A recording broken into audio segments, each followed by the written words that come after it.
Hello everyone, my name is Natalia Ryuma. Let's draw on the board using the portal technique. You can choose any board you want. I'm using a cardboard board. The thicker the board, the better. It will hold its shape, of course. I have a small 40 centimeter board, so cardboard will work perfectly. So let's see. We'll need acrylic paint, 2 brushes, a thin fluffy one like the kind girls use to apply powder to their faces, and epoxy resin. That's it. Just kidding. We take the glue for potal and apply a thin layer to our board.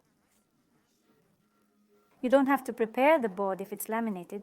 If it's not laminated, prime it with acrylic paint for color density. The most common mistake when applying potal is during the application process itself. When we apply the potal, if we lay it crookedly, there will be seams along the curvature, so try to apply it as carefully as possible. Not with your hands, but apply it exactly without taking it out of the mold, right from the spaces. The better we put it, the less seams will be visible, and the secret to well-applied gold leaf is a fluffy brush. The main thing is to wait for the glue to dry after you've laid it on. Read the instructions for how long the glue dries, usually around 15 to 25 minutes. Then, with rubbing motions, we quickly go over our surface. I showed you the regular way to clean with a brush, but right here, you rub in a circular motion, and look, there are no more seams. Now we take a palette. I like a wide one because it's easy to soak colors on it. We apply white, black, aqua, red, a kind of mustard, yellow mustard, and dark green. Now, how to paint on the gold leaf? Gold leaf is not a canvas. It won't absorb water, so it's the same as drawing on. Don't soak the brush too much. It's not necessary because the canvas won't absorb it. We have to delineate now. We need to create a mountain zone, then it descends to the shoreline, and a sky zone, a sunset zone. That's why I just drew a line for myself. These will be clouds, a bit less sea. You also follow a logical scheme. See, which zone do you want more? If you want more sea, then go beyond the halfway mark so that the work looks logical. Always keep track of the horizon in this work because this is a horizontal sea. Draw a straight line for yourself, and the sea should either go sideways from you or towards you. It's quite a difficult task, but I'm saying, okay, now watch. I'm sketching with a thin brush. I'm drawing the coastline, leaving the beach golden, but along the outline of the sea that stretches into the distance on the right-hand side. Yes, you see, it will move from left to right. Be sure to draw with a dark outline to create a shadow. With these chaotic sketches, I create the shoreline. Now, I'm grabbing a palette knife. What's a palette knife? It's like a spatula, when you're applying putty to a wall. This is an essential tool for drawing, although you can also use an ice cream stick, essentially accomplishing the same function. I love the palette knife because it provides a great texture. You don't have to thoroughly mix the paints, there are plenty on the palette. I'm ready to mix and just apply it. It's really simple, nothing complicated. Artists generally don't do anything particularly innovative. They just play with texture, color, strokes, and shadows. So we take any tools we have lying around, forks, spoons, sponges, anything will work perfectly. It's only when artists have gained experience, knowledge, and laziness, they buy 100 to 500 brushes because each brush gives its own specific stroke.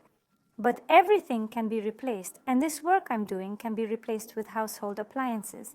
By the way, the sky will be drawn with a sponge, so make sure to have a sponge. And if you cut it out, it will still give an amazing texture of the sea and gleams. Here I'm creating the coast, see? I alternate the colors, white, sea wave, make it blue, and draw a line, the horizon. Make sure to draw the junction between the mountains, the sea, and the sky clearly, even if it's a black line or even a white one. But the most important thing is to outline everything clearly. And now I'll create the dark line I just mentioned to give a shadow to the water adjoining the sand, not directly following the contour, but just here and there in a wave-like motion to highlight that water is coming. It leaves a subtle shadow. I'm creating mountains with the same palette knife. To highlight that the water is flowing in, leaving a soft shadow, creating mountains with the same palette knife. It has absorbed the white, brown, and black paint. I essentially wipe it off, but I construct crests. They are low with angular shapes, but I raised them slightly, making them taller. Well, mountains. Of course, you can find a lot of images on Pinterest displaying abstract mountains. Don't hesitate to mix colors. Don't be scared to use contrasting bright colors. Just refrain from using pure colors, meaning pure might be white, black. But if I were to paint the sea bright blue, it would come off as oversimplified or childish. So it's recommended to blend the sea wave with white, perhaps add yellow. Since I have a sunset sky, you could also add orange. I will have the majority of mountains on the left side with a touch of them faintly drawn on the right side. Essentially, this is mainly abstraction. I'm not seeking any precision. The only thing well drawn will be the swans. The rest I'm making as abstract as I can, so it serves as an underpainting that doesn't distract or clamor for attention. I want to remind you once more that we're not painting with water. Indeed, we're using pure acrylic, so don't be overwhelmed by.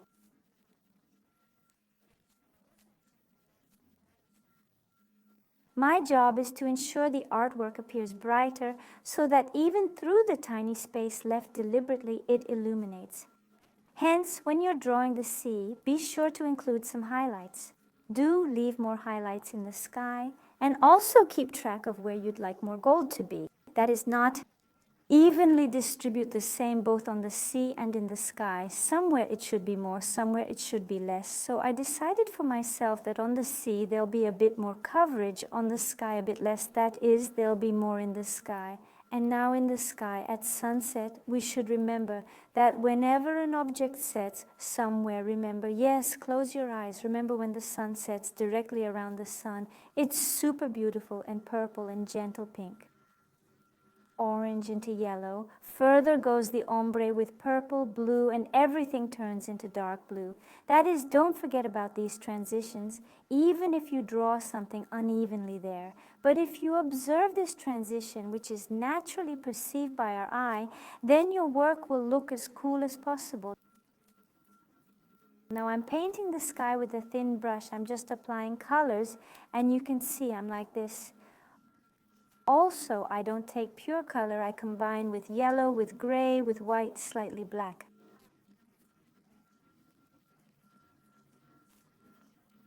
The left edge I told you about, I'm going to darken. Now I have blue, black, slightly purple.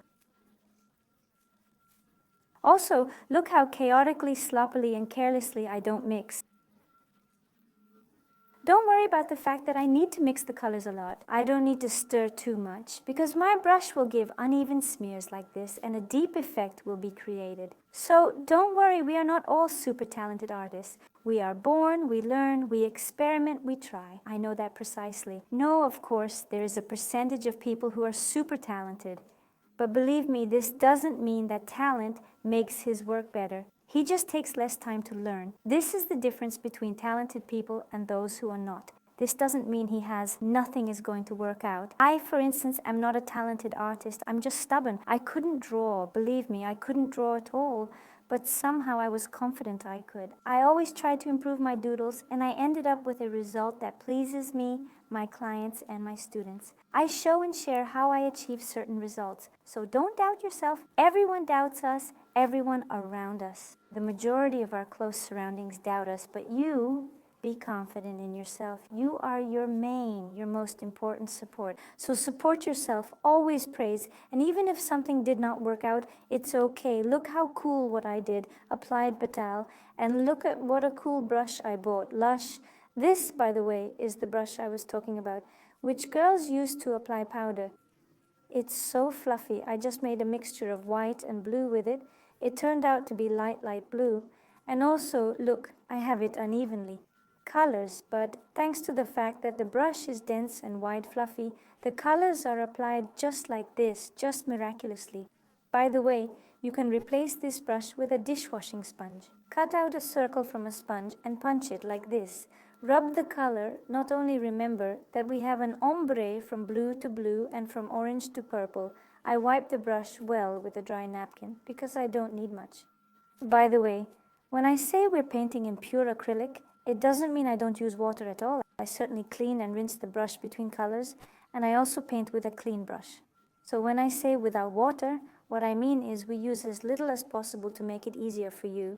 This helps you to avoid making things smudgy. And there's another thing with acrylics. If you create a strong puddle by drawing something beautiful and then put a wet stroke on top of it, it will still run and you'll need to clean it up because the water will wash out the lower layer and you'll struggle to apply the next layer.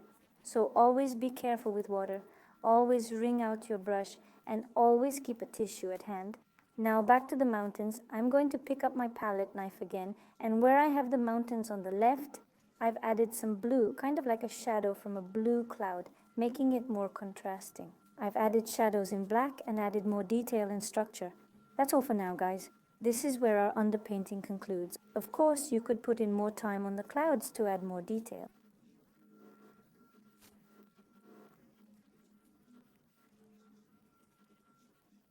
Of course, you can dedicate even more time to the clouds, sketch them more distinctly, add more pronounced streaks.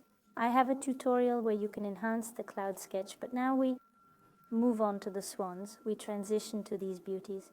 You can sketch a couple of swans swimming on the water. What do we need to know to sketch our swans? Firstly, we draw using thick acrylic paint with a thin brush. Next, don't forget about the shadow. The shadow is basically our foundation for showcasing our object as much as possible, you know. As with animals and birds, the eye will seem as lifelike as possible if you add a highlight. Same goes here. On any object, be it the sea, the sand, or the ground, if you sketch something and add a shadow to it, even if you didn't do well with the body of the drawing, but trust me, if you add a shadow to it, that object or animal or bird or whatever else will start to look like they're following you as if they were alive. Don't forget about the shadows themselves, the shadows of the birds themselves.